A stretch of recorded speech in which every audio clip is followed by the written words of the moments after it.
Where's the bloody cup for the firm? Here we go. Right, today is it's gonna be landing practice, because being able to land on those pads is a one-shot deal and it's very important skill. So you need to improve those skills to a level where you can get whatever your first piece of hardware is, because you're gonna need for the anti-grav, you're gonna need at least one successful landing on a particular area, actually, because you don't always get blueprints. So that's really what this is about, and this version of the trainer does allow you, one, unlimited damage, and two, to enter the tunnels without clearing the aliens. So it just speeds the process up.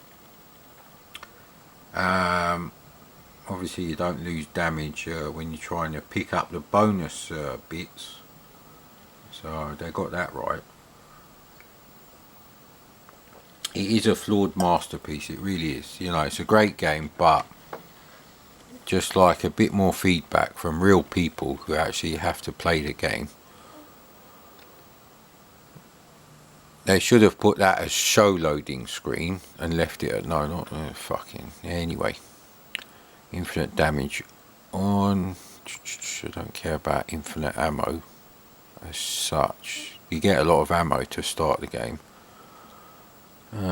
Free shop. Yeah, see, that kind of ruins it, because once you enable that, really it should just have anti-gravity from the start option. So enter tunnel at any time and move freely on map. That's important. Indestructible boffins. No, because in the real game we're not going to have that. So I think that's lined up. Yeah, right, okay. So space or fighter. Here we go. Something happened there. And by something I mean fuck all. So finish your homework. The ones that might affect whether you can get a job or not, that kind of homework, not just some colouring in bullshit, because this is 1987 game.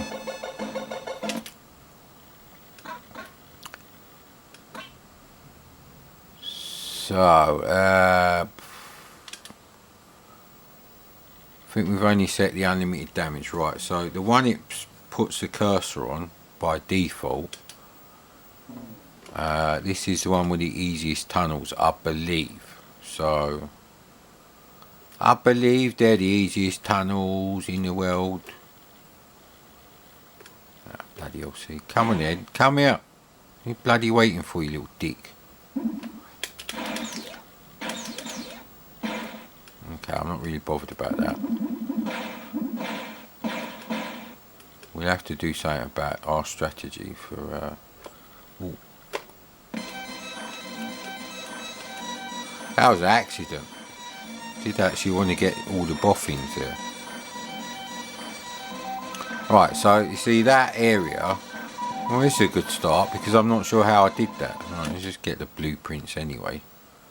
And now once you've been through the tunnel, even though you can go through the tunnel without clearing the aliens, you can't go back to it and keep going through them, because essentially they're bonus power-up collection, like kind of things. So that's a bit of a waste of the boffins there.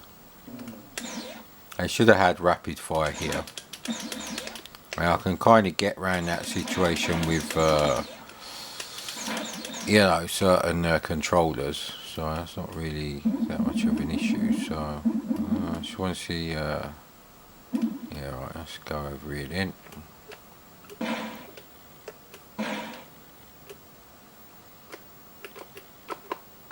Ooh, so they're about here, aren't they? Yeah, you can't see, that's the thing. It's just certain heights they're a bit difficult to actually land on. So we're not actually collecting boffins, so just trying to see if there is a trick to this. So they're there, so let's start doing right, parts crates, there we go.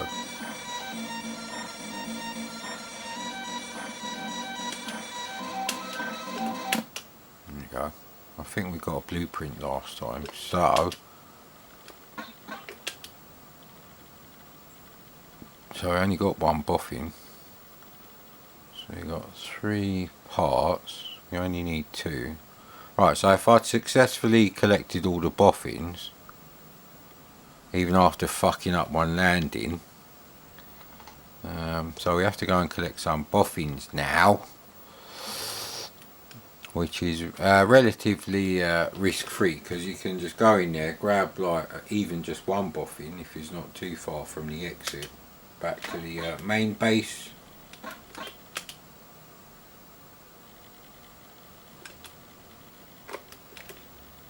So I prefer somewhere where, mind you, you can only collect 2 boffins at a time, so it don't really matter. So yeah, this is not a great session really, but the boffins annoy me actually, I must admit. They end up causing me bloody damage.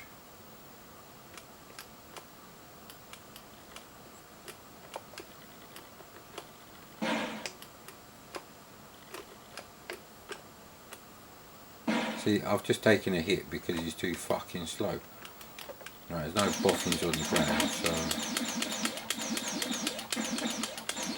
so these are standard thrusters, boosters and retro. See, there was an invisible thing behind me. I'm going to check that on the camera, so maybe... But there was no bullets last time, that's the thing.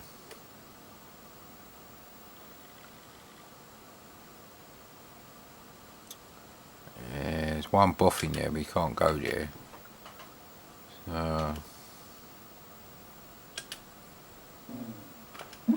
really gonna, you won't be able to do this in the proper game, so go on then mate, go on. No, see, there we go. Right, so I've got 4 boffins, 3 parts and 1 blueprint, so we can actually have the anti-grav.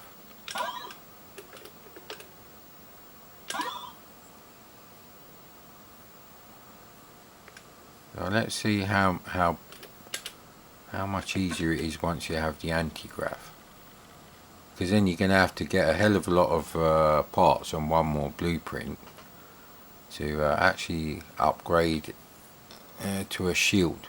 So I would say anti-grav and then a shield, because the cargo, that's quite resource heavy, that is actually, for an upgrade.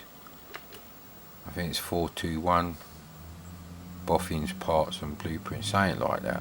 It's really stupid.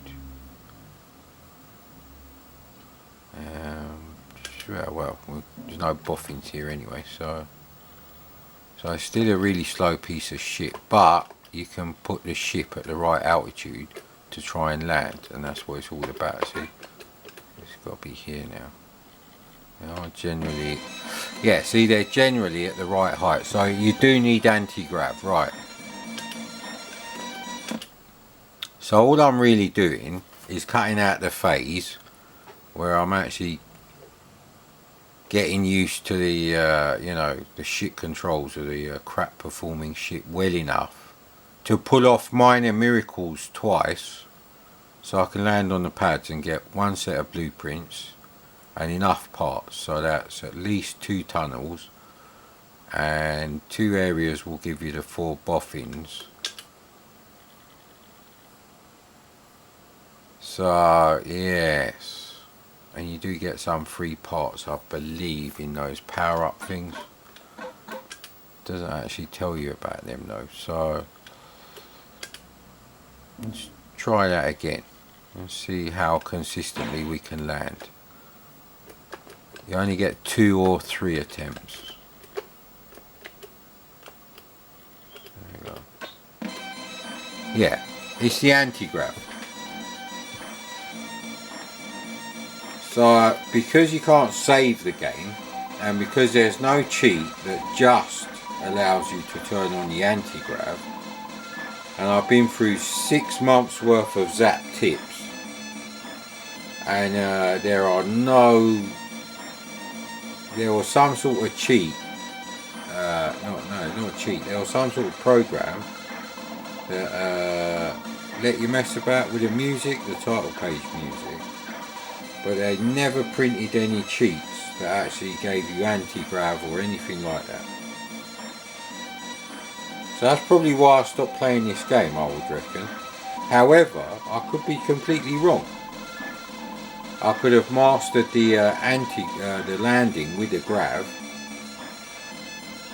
well enough that I get the anti-grav straight away, and then from there on in. So I don't really get a save option on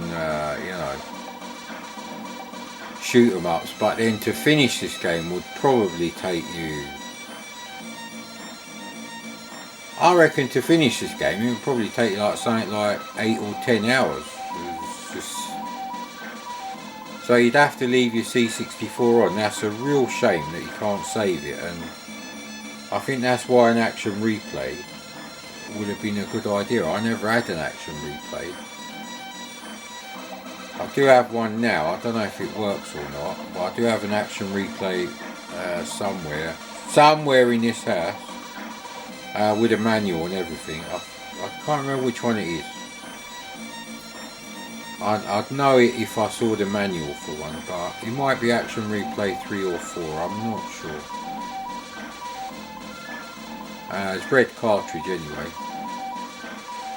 So that would be mega useful, because you could just literally load in the action replay snapshot from the last time you played the game and carry on where you left off.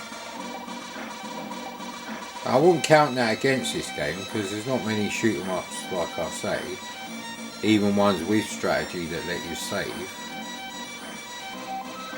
But they're kind of like, kind of shafted themselves a bit, because it is it is, in terms of how many locations there are and all that, it is a pretty big game. I mean, a speed run in this game, which no one has done,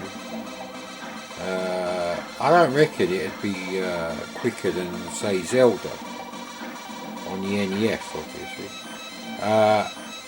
So, would have been nice, but I think we need an action replay. But more practice on the landing, sir.